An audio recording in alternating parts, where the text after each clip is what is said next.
కొన్ని సినిమాలు తెరకెక్కుతున్నాయంటే expectations next లెవెల్లో ఉంటాయి. ఆడియన్స్కు కూడా కొన్ని కండిషన్స్ ఉంటాయి. ఆ షరతులన్నింటినీ ఫాలో అవుతూ సినిమాను నెక్స్ట్ లెవెల్లో తెరకెక్కించాల్సి ఉంటుంది. ప్రస్తుతం వార్ 2 టీమ్ అదే పనిలో ఉంది. ఈ చిత్రంలో ఎన్టీఆర్ను ఎలా అయితే ఆడియన్స్ చూడాలి అనుకుంటున్నారో అలాగే చూపించబోతున్నాడట. బాలీవుడ్ లో వచ్చే మిగతా సినిమాలు వేరు, యష్ రాజ్ ఫిల్మ్స్ నిర్మించే స్పై యూనివర్స్ వేరు. ఈ మూవీ స్టోరీ కనిపించే హీరోలకు నెక్స్ట్ లెవెల్లో క్రేజ్ ఉంటుంది. అందుకు తగ్గట్లే భారీ స్థాయిలో సినిమాలు తెరకెక్కిస్తుంది Yash Raj. War, Pathaan, Tiger stories ను ఫాలో అవుతూ వార్ 2 తెరకెక్కుతుంది. పైగా టైగర్ 3 డిసప్పాయింట్ చేయడంతో వార్ 2 పై స్పెషల్ ఫోకస్ పెట్టింది యష్ రాజ్. భారీ బడ్జెట్ తో నిర్మిస్తోంది. హృతిక్, ఎన్టీఆర్ పవర్ఫుల్ రోల్స్ చేస్తున్నారు.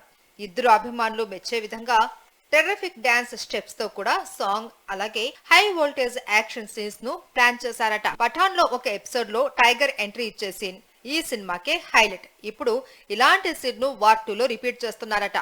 సినిమా మొత్తంలో ట్రైన్ ఎపిసోడ్ హైలైట్ అట.